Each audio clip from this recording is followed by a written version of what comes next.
Sawyer, we're going to do some questions with Trent Tomlinson. Ready? Here we go. All right, Trent, I would like to talk to you today about bow-legged women. Bow-legged women, sure. I'm a big fan of the song Next Time, Uh-huh. and I think one of the greatest lines in country music is, no more drinking, no more sinning, no more kissing bow-legged women. Yes, sir. So I guess what I'm asking is, do you kiss a lot of bow-legged women? I have before. Okay. I don't anymore. I'm married now. That's good. But there was a lot of bow-legged women at one point. Is your wife bow-legged? No. Once I wrote that song, I was done with them. Okay, all right. And I also like this right after that, no more twos that look like tens. Till the drunk wears off and the light sneaks in. Yeah, because that's also a great line, because I think that happens quite a bit. It does happen. You know, Yeah. anytime you involve alcohol, things tend to look better than they are. You know, but so I definitely have my run with those things. Okay. So. I mean, I can't sugarcoat it any more than you know. So it was definitely a part of my life, and I wrote it, and I'm glad to have moved on. Well, I don't think that any other songs have bow-legged women in it. I don't know any. I don't know that any do either. I mean, I was kind of like Drunker Than Me had the word libation in it too. And I thought that was really good. Nobody's ever used libation. And you rhyme with libation, I do. which is very impressive. I do. I'm I an appreciate English that. person, so that's great for me. Thanks. I'm going to go back to Country Is My Rock. Did you write all of the songs Well, on every that? song on the record, yes. Okay, and the single One Wing in the Fire. Yes. Tell us a little bit about that.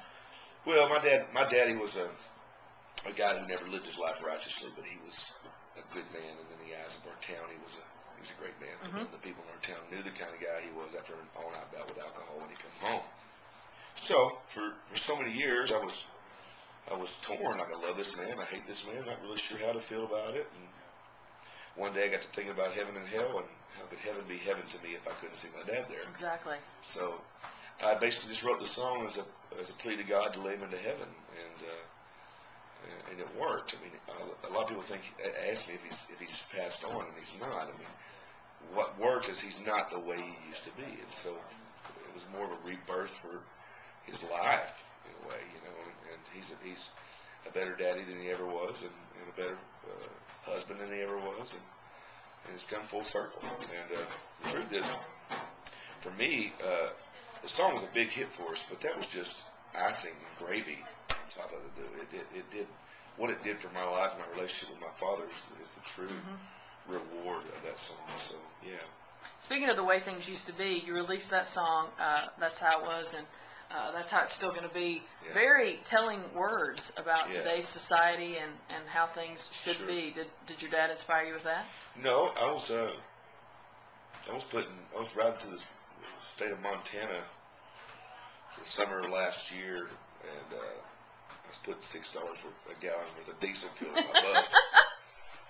It was a really, I mean, last year hurt me on the touring side. I mean, we had a lot of miles in between shows, and at $6 a gallon in a bus that gets 2 miles a gallon. I mean, it just killed us. And the frustration of that's kind of where it started. But I got to dig in deeper in that, going, you know what? In my opinion, things were just better than they are today. 10 years ago, they were better than they are today, and I didn't understand why they don't say the Pledge of Allegiance in the school anymore before the kids do their work in the morning. I mean, I don't understand that. It was a way of life, the way it was every time I went to school. Just things like that just kind of started coming to mind, and I just kind of pieced all those things together about sitting down with your mom and daddy and having dinner without the TV on. I mean, I think a lot of times people need to spend more time with the family, and that's the reason why their kids are going doing crazy stuff, is not spending enough time and find out what's going on in their day. So, and to me, I think that's how it still ought to be, and so that's kind of how the song came about. And I'm sorry that song wasn't a bigger hit than it was. I mean, I played that song. I've yet to play that song live and not get a standing ovation with it.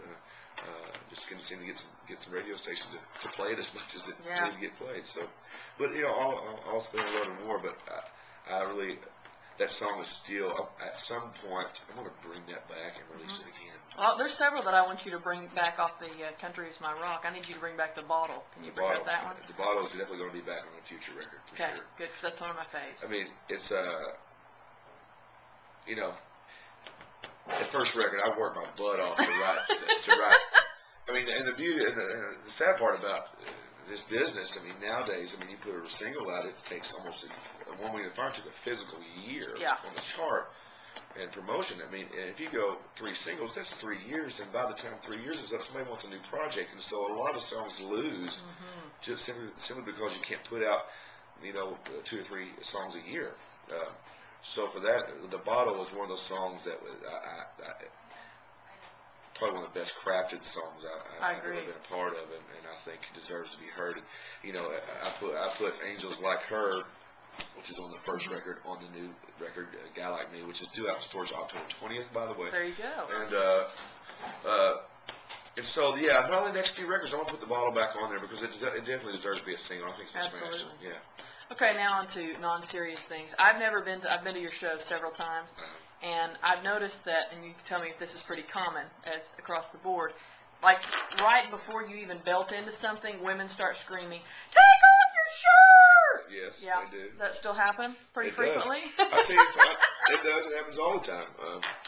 I kind of did it to myself a little bit, but what happened, it was a true story. I was in, the first single was out, Drunker Than Me was climbing the charts, but in my merchandise booth, I couldn't sell hardly any merchandise. Only people at the end of my shows, I'd go sign autographs, and the only people that was in the line would be a bunch of dudes. And which is fine, because the first record was really male-driven material. Right. And so I played this show in West Virginia, and it was like 103 degrees outside or something like that. We were in the middle of this this basin, if you will. There was no air moving through there. I was on the stage, and the staging and the lights were literally 3 or 4 feet from my face, and it was so hot to where I felt like I was going to pass out. I mean, and the bass player did too. And I took my shirt off. Voila! I was hot. And when I got done with that show, the line wrapped around the building with women bought all my T-shirts. So I thought, well, the best merchandise night I ever had in my life. So I said, well, I'm going to try that for the next few shows, and it seemed to escalate at that point. And for me, it wasn't a thing, oh my God, look at me, I'm sexy, whatever thing. It was like it worked, and I needed to sell. I needed to make some money, right, and sell some, and move some product. And I think by doing that, I brought a female audience to my music that wouldn't normally have been there. And well, I think what's the most, I don't make a habit of doing it every night anymore. I just, every now and then, if it's what I like to call hecklers. I mean, they'll heckle. They do heckle you. Yeah. They'll heckle me over and over again. And if it continues to keep doing that, I just finally just do it to get it out, to shut them up. Because I've heard you say, I will. Well, I mean, because you're in the middle of the show, and it's kind of distracting sometimes. And so sometimes I just go ahead and do it, just kind of get it out of the way so I can play my music. Well, for one, though, you don't work out all the time, and you have like a 6-pack. That's what I'm saying. That's kind of irritating, Trent. I mean, it's called crown rolling. A lot of men are looking at you and thinking, "Are you kidding me? You don't work out." My dad was a heck of an athlete, and I was kind of groomed to play basketball from day one anyway. And I did a lot of running at an early age, and I was always really tip-top shape before I moved to Nashville, and then after that I smoked cigarettes and drank whiskey all day. And that works for you. Well, I mean, I don't know. I mean, metabolism is definitely off the chart, but it's catching up with me the older I get. I'm going to have to start doing something about it soon. What do you say to people that say, Trent, you sound country, but you sure don't look country? All I say is, well, there's a lot of people say, well, you don't look country, but my answer is go listen to the record and you'll know I'm country.